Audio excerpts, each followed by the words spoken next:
Alright YouTubes, how you doing? Hope you're well. Today's video is going to be some paint preparation and spraying of this Volkswagen Golf R. There is another video of the repair stage of this job if you want to go and check that out. So yeah, start the preparation. Reese is prepping this. So Reese is my son, and he's the sort of trainee apprentice. He's been with me over a couple of years now, and he's sort of learning all aspects of the job at the moment. So yeah, the preparation on this, it's been blocked off with 320 grit, 2K primer on there, been blocked off with 320 grit, and now he's going round refinishing all the scratches with 500 grit. And I sort of showed him they're quite sharp feature lines on these Volkswagens and Audis of this generation. And a couple of other generations actually have really sharp feature lines, so primer can soften them up, make them look soft, and then the transition between your filler work and the panel itself can look a bit odd.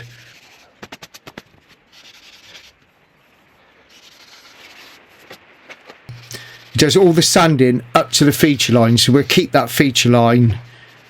Even with a DA, so block, we won't go over the feature line in the 320 grit, and then with the DA, it goes either side of it on both sides of the arch, and then we just finish off that feature line by hand with a soft pad. So we do 500 grit, then it goes around 500 grit soft pad, around all the edges, all the bits that the DA don't get into. And then we just finish off with 600 grit. It's just a little bit nicer. Some of the more metallic colours can sometimes show, the silvery colours can sometimes show a little bit of 500 grit. Not so much off the DA scratch, but more off the soft pads. So yeah, we just finish off. And as you can see there, it doesn't go up onto the feature line. We always leave that last little bit of feature line by hand to keep the sharpness in it. Like I say, they're pretty sharp on these Golfs, and it's really easy to lose that sharpness in the 2K primer, you know. So yeah, he pays good care and attention to things like that, and it's coming on great. It's like I say, his prep work is really coming on. Stripping and fitting way better than me at stripping and fitting. I haven't got the patience for it, and yeah, it's paint preparation for someone that's never painted anything. His preparation looks spot on. Never had any issues really. The only thing I do have issues sometimes is he might miss the odd edge with a Scotch-Brite, but that's about it. So now he's preparing all the blend areas. So all the faces is that we do it dry, 800 grit dual action sander on all the flats and faces. Try and stay away from the edges if we can, and then all the bits that we can't get with the dual action sander, he use a 1000 grit soft pad and go around all the bits that we can't get in with the sander. And obviously there could be a risk of burning through in your blend area, which you don't want with a DA. So we just take a little bit of the texture out of the orange peel with a 1000 grit soft pad.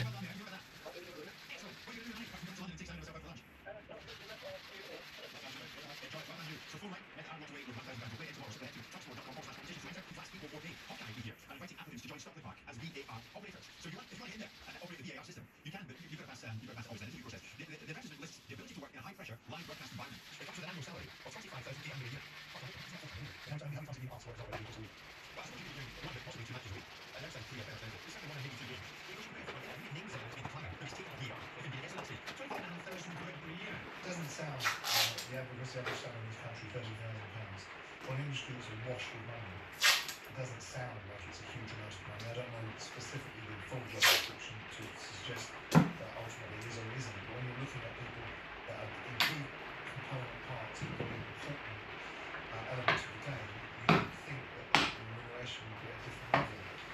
But that is based upon my understanding of what I would expect to see. The task that you're being asked to undertake is one day a week or 2 days a week.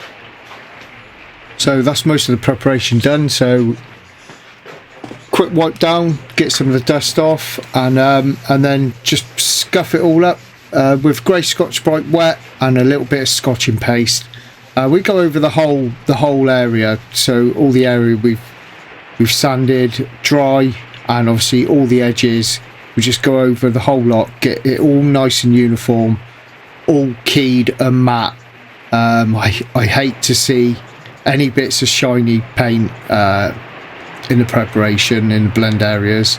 So yeah, it gives it a good clean as well. If you just going around the edges, to go over the whole lot that we've already prepped, gives it a good clean, and yeah, and gets any areas that you may have missed when you sanded it with a dual action sander.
So same preparation again now on the rear door. The rear door's just for colour only, so it's just a blend panel.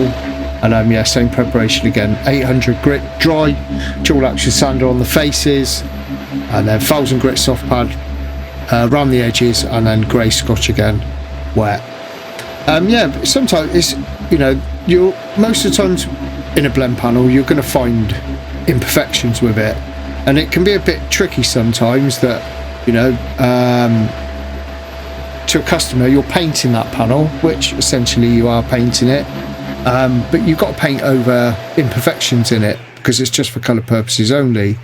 And yeah, you find imperfections in a panel that you blend in, you paint over it, and then if a customer picks up on it, which sometimes they can do, say, oh, why didn't you do that?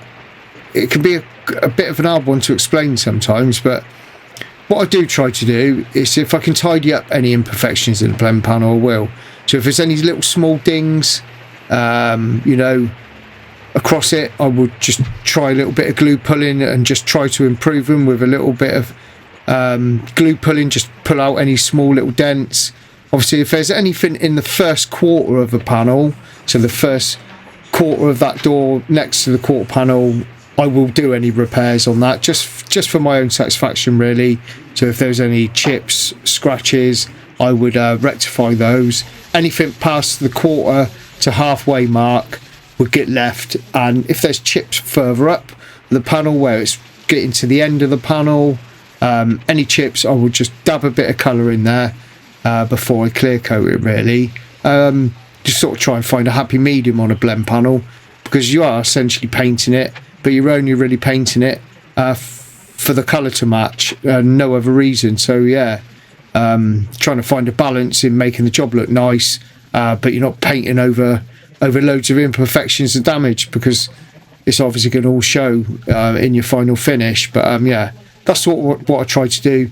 If I can improve anything on a blend panel dent wise with just a bit of glue pulling or a little bit of PDR, I will. I'm no PDR expert, but it gives me a little bit of practice, and yeah, if it improves it, You can always get away with pulling a little dent out. If you've got it out a little bit better, you can block it in the paint, and that can help.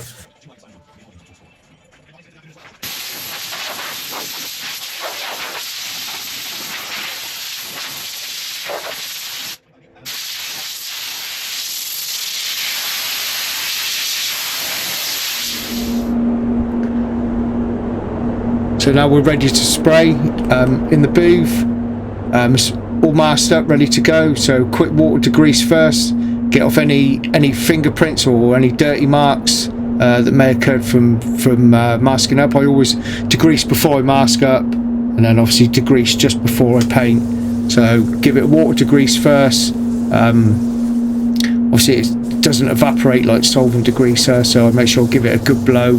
I have had it before where a bit of water degrease has crept out of masking in the middle of spraying, so I make sure I blow that right out, and then a degrease with solvent degreaser. I use microfiber cloths. They've definitely improved the cleanliness of jobs, and they help soak up the degreaser as well. And yeah, sort of use it a bit like a tack rag, so it's like a little pre-tack rag with a microfiber before I actually do the tack ragging, and give it a good blow off, blow it all in the direction of the extraction, check the masking. There's a couple of breakthroughs on that job that I had to put a little bit of 1K primer over. So this colour's a little bit transparent. Some blues can be, so I will be doing an extra coat on this job. So Mipa Waterbase is what I use. That's my paint system. I use a Mipa from start to finish on every job. All my guns are Sata. So first thing I'm going to do is just put a coat of blender coat over it. Probably not that necessary. It's not a high metallic colour. It's got metallic in it, it's got pearl in it, but it's sort of teetering on the edge of it could show a little bit in the blend in. So yeah, just give it a coat of blender all over the blender coat, just one skinny coat over the whole lot, and dry that out before you put your colour on. And it really aids with any prepping marks that may show through in the blend area, in your blending zone. Sometimes the light coat of in the blend area where you've got a light transition between your wet coats into the blend area can pick up scratches sometimes, prepping scratches. So the blender coat will seal all that in. And the way this one goes on, they're all slightly different. This one's just one coat over the whole job, your primer, all your blending area. So one coat over the whole job, one skinny coat, and then you dry that out. I know some systems you base into it when it's wet, but not this one. It's just ready for use. That's why I keep it in a pot, so I can just put it straight on the gun.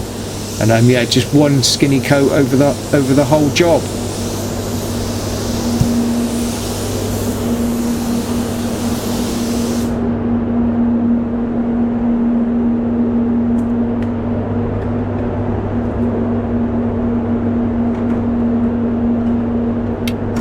So this is pretty much my procedure on every paint job. So if it's got blender coat on, coat of blender coat, then I use the A&I hybrid self-heating dryer. And the reason why I use that one, it's not a big film build to dry out, so it doesn't take too long.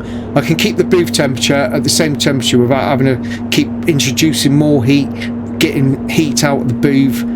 Just keep it at the 23 degrees, 22, 23 degrees that I'm spraying at.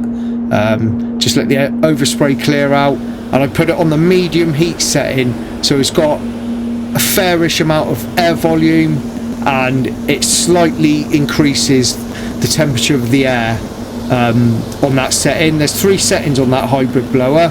There's a heat setting, the highest one, but not very much air volume, so you'd have to use it really close. It's more for like spot repairs and small amounts of base coat.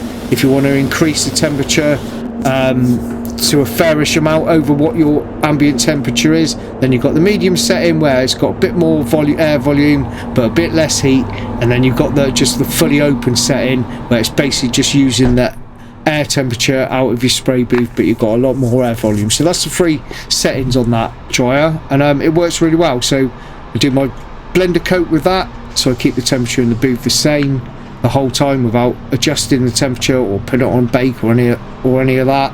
And then I just take that straight off and then put the colour straight on.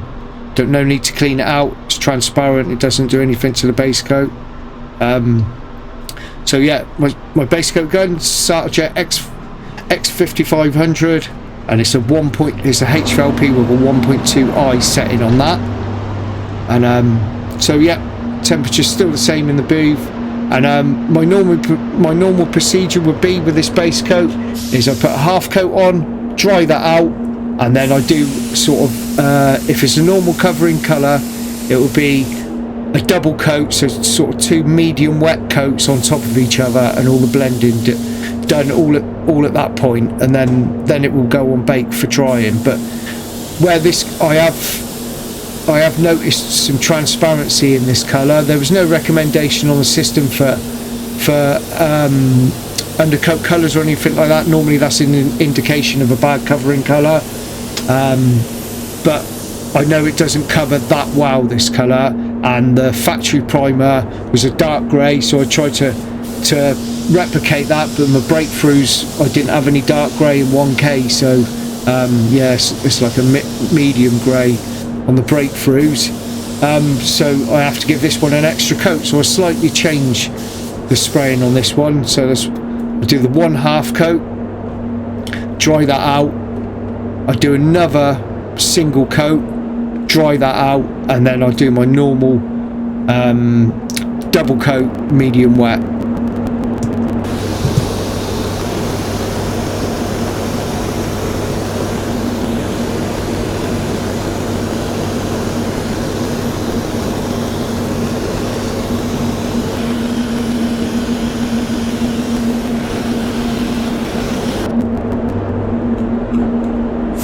So that A&I dryer, it needs minimum of 5 bar going through it, so I do have to adjust my pressures a little bit, flicking between that dryer and my spray gun. And as you see, I set everything on the wall, so I keep the gun fully open. So it's 2 bar, 2 bar at the trigger, set it on the wall, leave everything fully open, so full fan, full fluid, and the pressure fully open. You get no restrictions then. So that's a first sort of full coat. Normally, like I say, on a normal covering colour, I wouldn't have to do that second full coat. So half a coat first. This job's half a coat first, 1 full coat, and now I do my double sort of coverage coat. It does look almost covered, but it does have a tendency to be a bit transparent, this colour. So yeah, basically start from one end, whether it's bottom or top, and then just double back on yourself. Go a little bit further into the door now with the colour. Drag out that blend in a little bit, get the transition to be subtle as possible, and then yeah, flick up around all the areas where I'm blending. Again, that's at 2 bar, full fan, full fluid.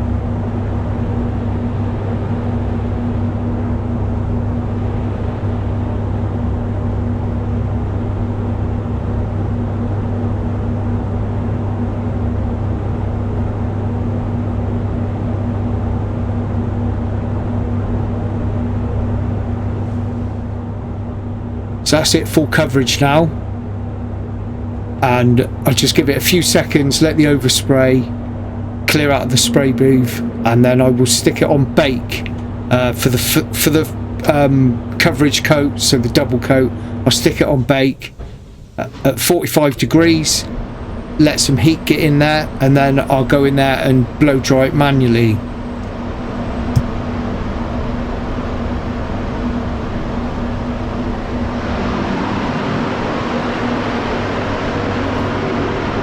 So for this drying stage, I use a different dryer.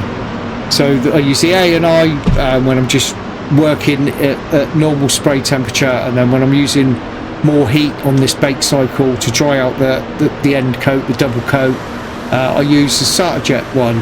So Satajet one just uses the heat from the booth, so the air temperature in the booth, but it's really effective at multiplying the amount of air that it's dragging in. And as the booth's still warming up, as it's getting up to temperature, you get an abundance of warm air coming through until it gets to the temperature you've set it at. So that's when I like to catch it. While it's pumping in loads of warm air, that Satajet will drag that air in, And as I get towards the end, I get it back on spray, get the burner off. There's still warm air in that booth. Get the burner off, so I finish off the last bit of drying in the cool down time, because obviously I need it cooler for drop coating. So there's a bit of faffing about, a bit of procedures involved. But yeah, this is the combination of dryers and the heat combos that I use to get my base coat dry as quick as possible. So like I say, that Sata Air Dry 2, it just works at gun pressure, so 2 bar, so it's not using a massive amount of air, but it really amplifies the amount of air that comes out of it as it comes in. It really amplifies it. And then I just let the temperature cool down, so finish off that drying, let the temperature cool down, and then I'll be ready for the effect coat, the drop coat. So yeah, that's my procedure on base coating.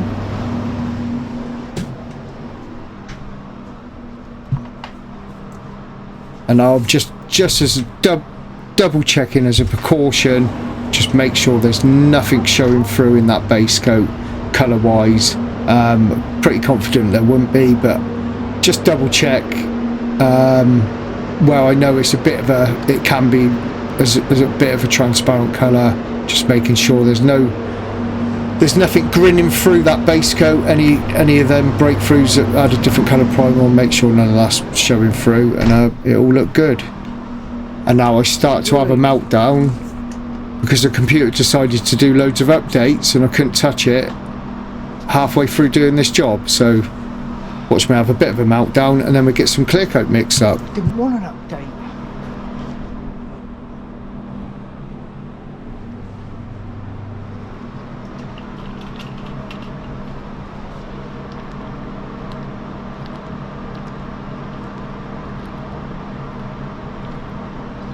Oh, you're fucking joking me.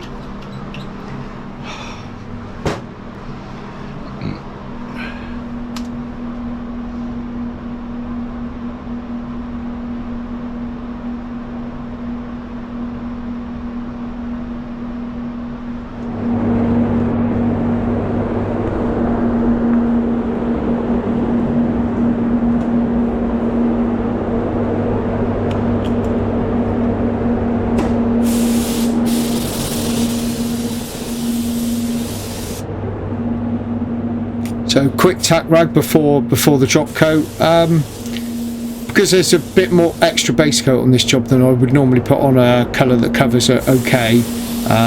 Yeah, overspray dust may be a little bit more, so yeah, just a quick tack rag before the effect coat. So this Mipa's the effect coat goes on at 1 bar, increase the distance or almost double your distance, and then just put one coat over all of it and into your blending zone, flick out into your blending zone, and then check it normally, let it dry naturally is the best thing to do with it. And then if you think, you know, high metallics, they still look a little bit blotchy, give it a second one. But drop coat goes in really well, and yeah, this base coat can look quite mottly when it's dried out, but as soon as you put the effect coat on there, it all disappears. So yeah, really good, and dries out really nice and smooth as well, really silky smooth, so it really reduces the amount of you know, dieback that you could get. So clear coat going on this job is Mipa CC9 on this job. Decent clear coat, really like it. I have moved to a different one now. Just this job was a few weeks ago, but I've moved on to another clear coat to replace that one. And I've decided to use the CC gun on this one. And I must admit, I love the CC gun, and I really enjoyed using it. It's a bit different to my other Sata, the 1.20 setup, RPO setup, but I must admit I've ended up sort of going back to that gun really. I don't use the CC so much anymore. I just find it a bit too slow for me. I like a decent amount of product on a job as well, and it's just I just seem to get on better with the O. I've been so used to using it. But well, I've got to swap you over, man. I'm back on my air fed mask. It was it was a comment from someone that said about an air fed, which they were right, and it's been on my mind for a while. But since I've been recording, because I'm wearing the head cam, I haven't been using my air fed because of the head cam. So what I managed to do is I got a motorbike helmet mount and I've mounted it to the top of the visor, so now I can use my air fed. So I can't remember what the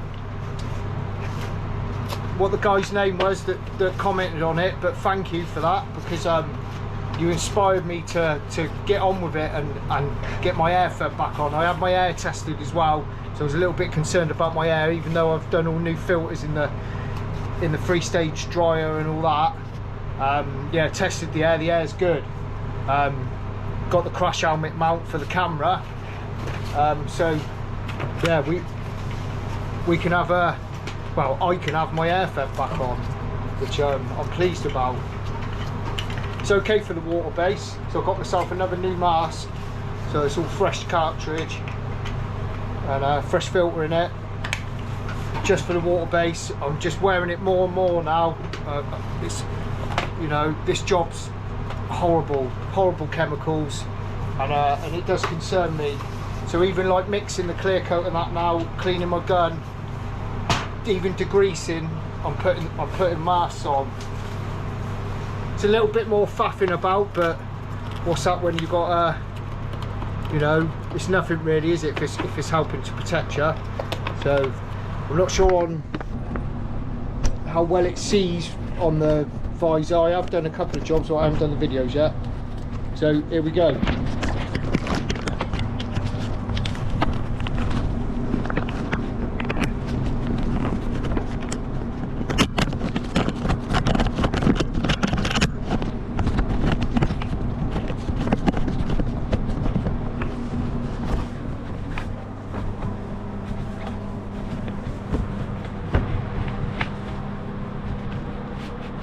Probably up in the air a bit at the minute.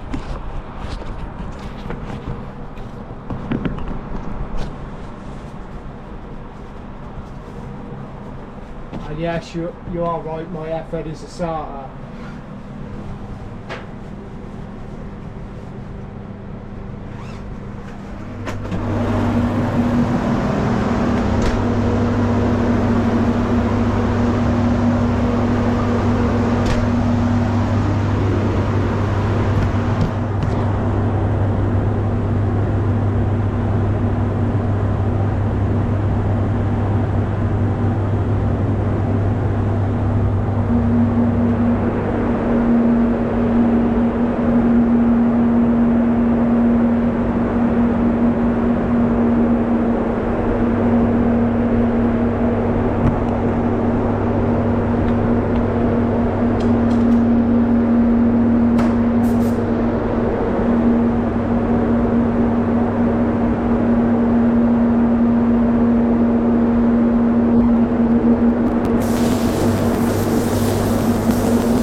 So first coat is 2 coats, this clear coat. It is a high solid clear coat, but it's pretty much 2 coats, not far off each other.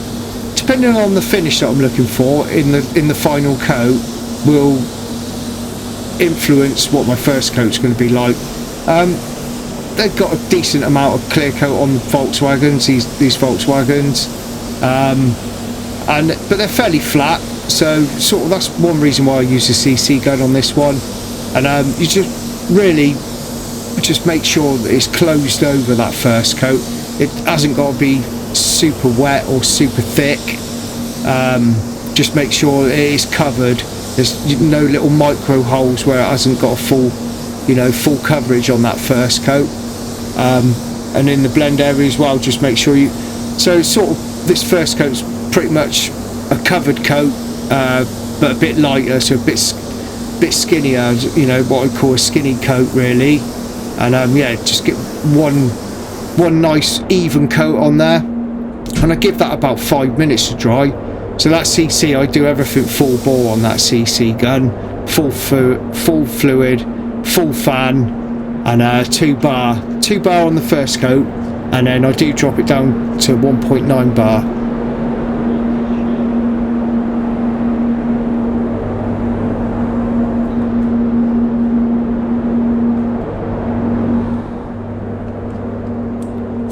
So the amount of time I leave it, I go and clean my base coat gun out, and that's what I use as a timer really. Don't actually time it, I'll give it a little touch, make sure it's tacky, and yeah, the amount of time it takes me to clean my guns, probably around 3 to 5 minutes, and then yeah, and then I go in with the second coat, a little bit closer, a little bit slower, drop the pressure a tiny little bit, but I have to adjust. People that have seen my, you know, if you've seen any of my previous videos, you see my setup, I'm sort of exposed to the elements outside a little bit, so temperature plays a massive part on your finishes. So now we're in the colder months, it's a bit harder work. I like to try and keep it the same. My mixer rooms, it's not freezing cold, you know, I have got some heating in there, but the products are sat on the shelf overnight. I do have heating on there slightly, just to take the chill out of the air, but the products are a little bit colder, so I do a combination. Really, what I've been trying to do, I've got a digital temperature gauge, so a laser one, so what I do is I try to match the clear coat temperature, the top coat temperature, to the panel temperature. That's ideally what you want to do. Normally the panel temperature is around 20 degrees, I need to get the clear coat around that temperature.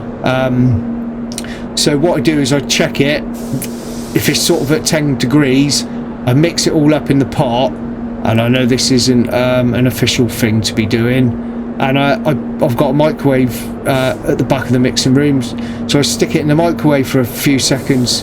If I've got a full pot clear, about 8 seconds, 10 seconds, check it, and it's normally about 20 degrees then. So yeah, I do have to play about getting it right, you know, getting the temperatures right. But like I say, ideally you want to be matching your panel temperature to your product temperature really. That's the ideal scenario to have, but that can take a lot of faffing about sometimes. But yeah, you'll find if the panel's warm and your clear coat's cold, you either have a tendency to over thin it if it has thinners in it, which isn't good.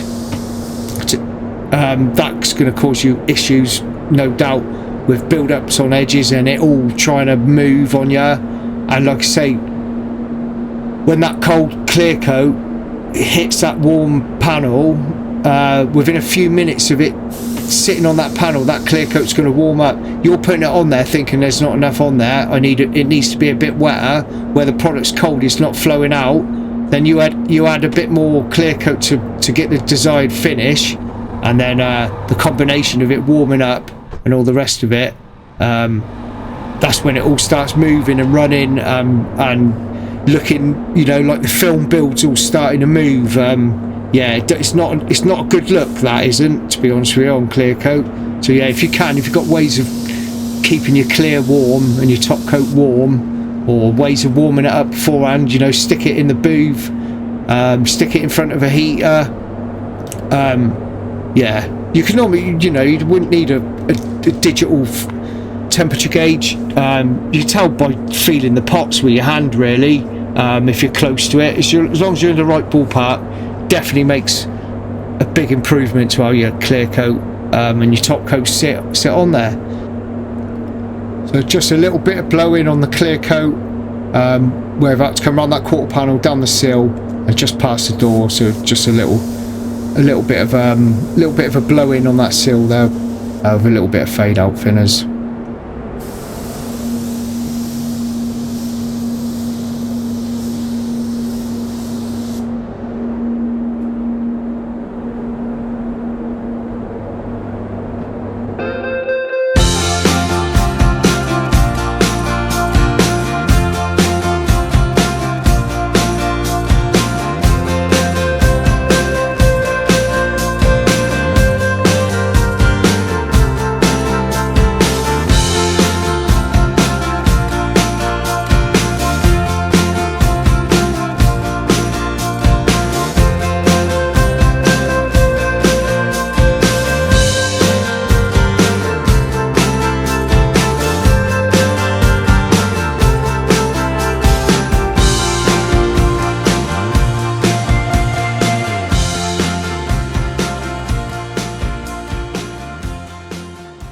YouTubes. That's the Golf R all finished and fitted back together and polished. So I'll give you a quick look. Yeah, it all went okay. Colour was okay. It's not too bad to the bumper. I just corrected the standard shade, just recalculated it a little bit. So it did look a bit light on the colour chip.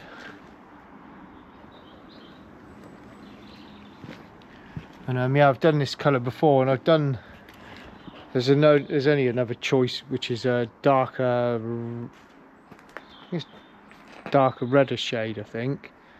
And yeah, I've done that shade, and it's never looked that great. So yeah, the colour chip looked a little bit lighter on the standard shade, but it was sort of better way to go round was to recalculate the standard shade and not the darker one. I think it's easier to darken stuff up than it is to lighten it, so you get better results doing it that way, I find. But yeah, we blended the door anyway, and yeah, repair come out okay.